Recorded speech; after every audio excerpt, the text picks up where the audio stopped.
The fourth theological guide is that our covenant with God is for all time and with all creatures. So we are so anthropocentric. We're so thinking that Scripture is really kind of a human enterprise and that it's really about God's relationship to humanity. But if you look at the 9th chapter of Genesis, where that covenant is laid out in Genesis 9:12, you realize, oh my goodness, that the covenant that Noah makes with God is for all time, and my goodness, it's with all creatures. That God is as connected to all creatures as God is connected to human beings. We need to live like that, and that requires enormous changes in how we live. And finally, something that I call Golden Rule 2.0. We need to take seriously the most basic moral instruction in both the New Testament and in Hebrew Scriptures, a moral instruction that is at the core of every world religion. We're called to love our neighbors as ourselves, and on this new earth, an earth that is different than the one in which most of us were born on, we must recognize that future generations are no less our neighbors than the person sitting next to you at the table. I call that Golden Rule 2.0. So now I want to dive deep with you. I want to focus for a few minutes on vocation. Your personal calling, as well as the vocation of faith communities in a time such as this. From my point of view, the challenge before us compels us to go to a deep place.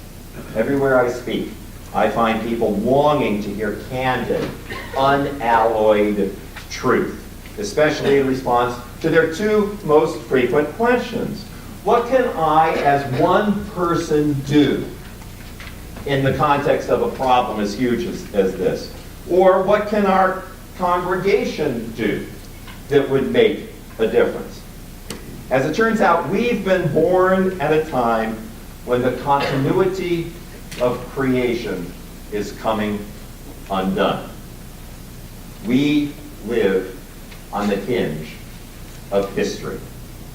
We are the first generation to foresee and the final generation with an opportunity to forestall the most catastrophic consequences of climate change. And to me, this has huge implications for people of faith who actually believe in God, the Creator. I'm delighted to say that our denomination, the United Church of Christ, actually gets this. A recent national survey of UCC members turned up what was a shocking response for the pollsters, something survey professionals had never actually seen before. 100%. That's something that doesn't come up in surveys, right? 100% of the nearly 1,000 UCC members that were interviewed from across the country believe we have a moral responsibility to create a safe and healthy climate for ourselves and for our children.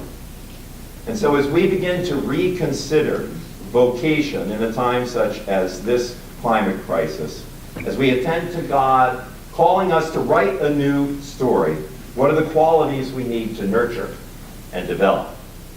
Let me begin by sharing a very brief excerpt from my favorite author on adaptive change, Margaret Wheatley. This is a quotation she wrote 20 years ago. Recently, I've been reflecting on how strange we are, my generation, to believe we can help birth a new world without affecting our personal career progress. I'm aware of how little courage our lives have required of us, but life keeps raising the stakes. It's a stilling quote, isn't it? Courage is the first quality. Courage is no longer optional. Courage is required. Let me illustrate the courage that is required of us by reading two brief passages from my book. Listen for how they illustrate the enormously persuasive power religious leaders can have if they have the courage to speak out and put their lives on the line.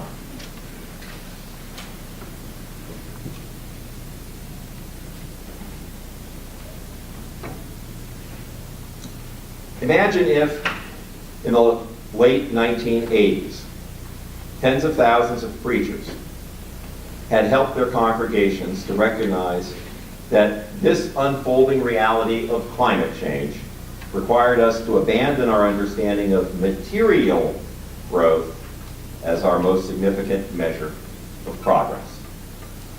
Imagine if they had said we needed to exchange material growth for spiritual growth.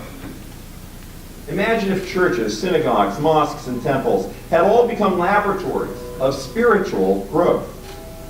Imagine if they had reflected from their pulpits on the work of economists who had been emphasizing indices of happiness rather than gross national product. If you're politely thinking that this is a pie-in-the-sky fantasy, imagine if leaders from all faith perspectives had engaged this campaign to the same extent and with the same gusto that a limited number of faith leaders engaged the anti-abortion campaign in the late 1970s.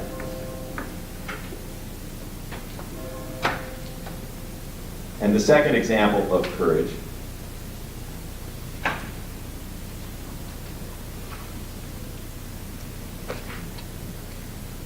the discontinuity created by the Nazi rise to power prompted Rabbi Abraham Joshua Heschel, another great witness, to speak out. In March 1938, get that date in your head, March 1938, just before Hebrew Union College brought Rabbi Heschel to America, Heschel addressed a group of Quaker leaders in Frankfurt am Main, Germany. He titled his brief talk, "The Meaning of This Hour."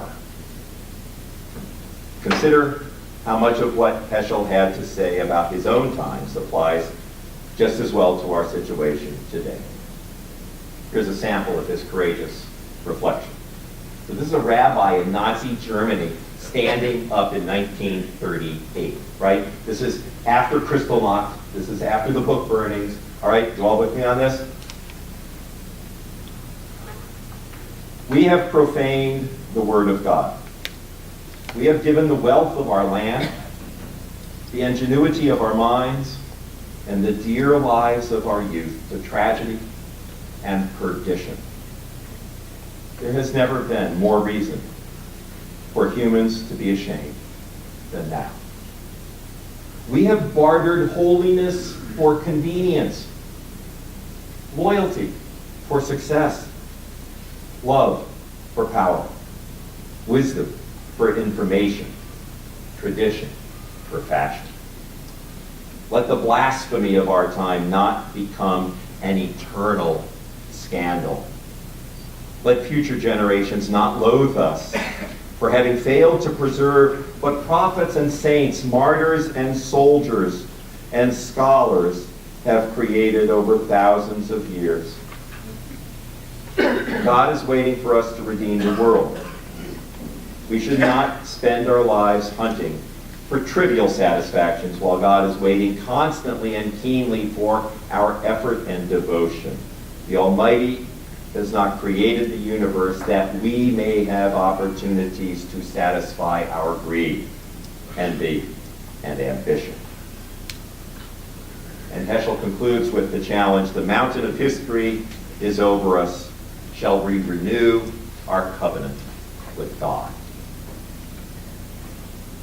So this provocative question echoes through the generations, even as it challenges church leaders today. The tragic consequences of ignoring this question are described in a letter written to a pastor in Bonn, Germany, shortly after World War II ended, by a then little-known Konrad Adenauer. Adenauer had just been released from a concentration camp. A short while later, he would become Germany's first post-war chancellor. So Adenauer is writing to a pastor friend of his. I believe that if all the bishops had together made public statements from the pulpits on a particular day, they could have prevented a great deal. That did not happen. And there is no excuse for it. It would have been no bad thing if the bishops had all been put in a prison or in a concentration camp as a result. Quite the contrary. But none of that happened, and therefore it is best to keep quiet. So courage, no longer optional. Courage is now required. Urgency is the second quality, and no one communicates the urgency of the climate crisis better than 16-year-old Greta Thunberg.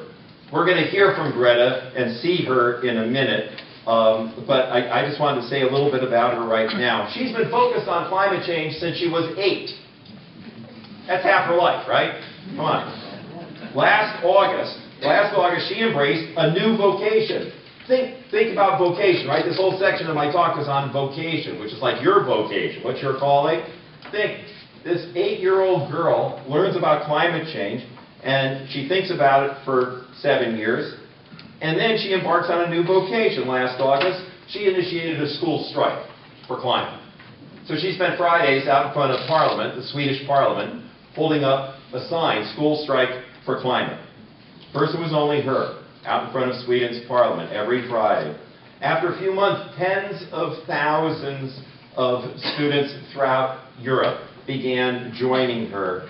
In November, she was asked to give a TED Talk. 15 years old, she was asked to give a TED Talk. And this is part of what she said. We wouldn't be talking about anything else if we all recognized that climate change were real. As soon as you put on your TV, everything would be about that. Headlines, radios, newspapers. You would never read or hear about anything else, as if there was a world war going on. The challenge of climate change is no less urgent than when the world was faced with fascism. And so it may be helpful to be reminded of something from that era. Let me take a drink of water. So if in 1939, FDR had gone to Edsel Ford and said, Edsel, I want you to construct the biggest manufacturing complex the world has ever seen. And I want you to build in it something you've never built before. Something with over 1 million parts.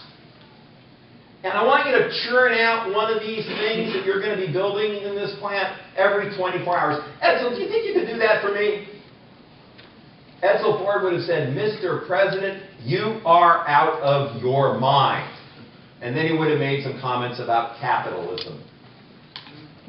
But when FDR said it to Edsel Ford in 1941, the situation was different, wasn't it? And 6 months later, the Willow Run manufacturing complex was completed, and every 24 hours it was churning out a B-24 Liberation bomber with 1.2 million parts. So, if the alarm of World War II can prompt the largest industry in America to willingly and urgently redirect its resources and change its business plan, then it's up to our generation to muster the courage that climate change requires of us to create a new story. A story so powerful that we hasten the day when each human heart is governed not by grief, but by hope, not by constraint, but by generosity, not by selfishness, but by sharing. The third quality we must embrace is scale. The scale of the challenge is enormous, and so are the solutions that are available today. The Green New Deal that Congress is now considering seeks to implement these solutions on an unprecedented scale. As we transform our energy infrastructure, we will create abundant clean energy jobs with a more just economy. And here's the reason this is all possible. God's great gift of creation, what I call the original Green New Deal. It offers clean, renewable energy on an almost unimaginable scale. Solar energy is so abundant that if we covered only 0.3%, that's less than 1%, you all with me on the math? 0.3% of the Earth's land area with solar panels.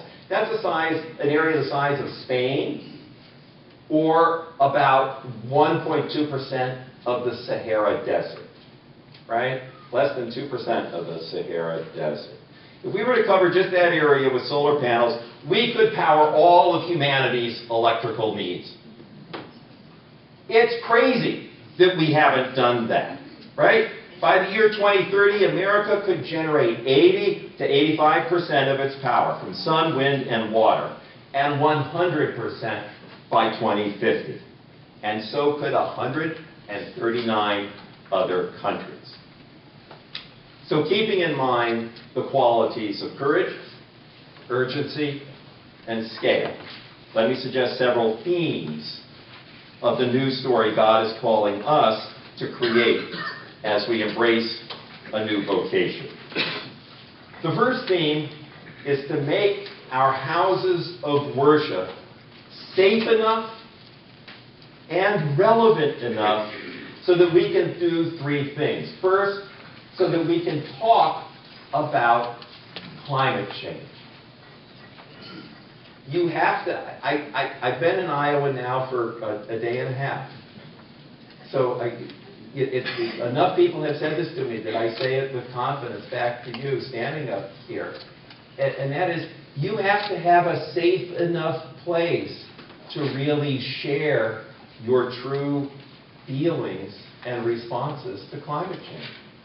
Because the general public thing is, you know, I can't really share what I feel, because what would they think of me if I really said that? They would think I'm, you know, an ideologue on the other side.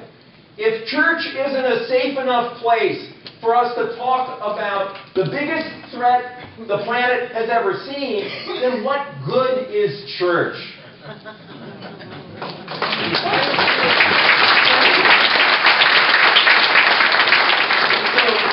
So one of my dear friends, Catherine Hayhoe, she's a very prominent climate scientist and also an evangelical Christian, and she's married to an evangelical pastor. Okay? She says this. She says, the most important thing we can do is to talk about climate change. Because once we talk about it, we can embrace the urgency and muster the courage we need to do something about it. So church needs to become a safe place where we can hear each other's testimony. Let me read just another very brief passage from my book, if I can find it here. Yeah, here we go. So what if we added a monthly 2-minute testimony to our worship services in which a member of the church who was pregnant or their partner would share a brief response to the question posed by ethicist Rachel Muirs. In a world with a threatened future, what does it mean that we can bear and raise children?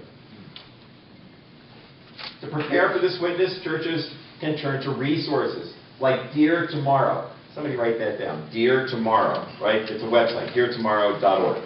A platform for people to create and share stories with their friends and family about why they care about climate change.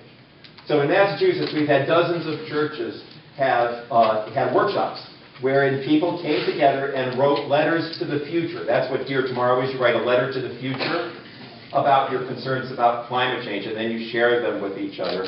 Or there's a book that you could read called Coming of Age at the End of Nature.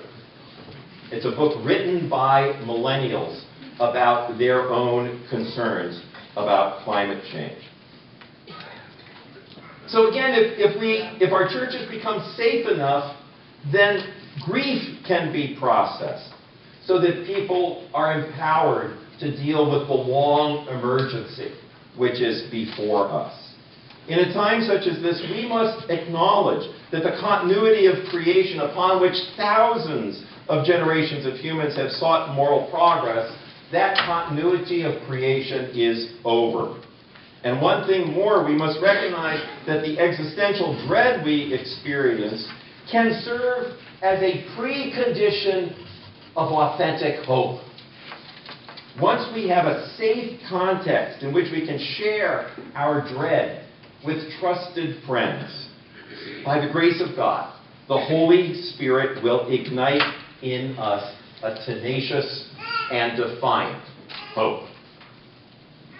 The next two themes emerge from the 2017 UCC Synod resolution. I'm checking the time here to see whether I should tell you this story. Sure, I'll tell you the story. I get enough time. Let me take a drink of water first. So on June 1st, you'll all remember this, our president went out on the lawn of the White House and announced that America would be pulling out of the Paris Climate Accord. And on that day, the head of our denomination, John Dorhauer, is a close personal friend of mine, he was keynoting the annual meeting of the UCC churches in Southern California and Nevada. And the meeting, they were apoplectic over the announcement of our president. So Dorhauer calls me up and he says, Jim, he says, listen, I'm with these 130 churches and they want a resolution.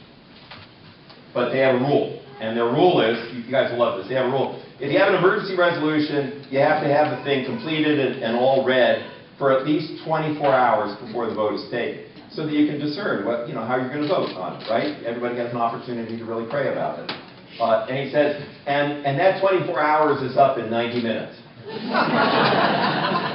Okay. Did you write us a resolution in 90 minutes? And normally when John calls me and asks me to do something, I say, you bet. And in this case, I said, we'll see. So at minute 85, I hit the button, and that got distributed, and 24 hours later, the vote was unanimous.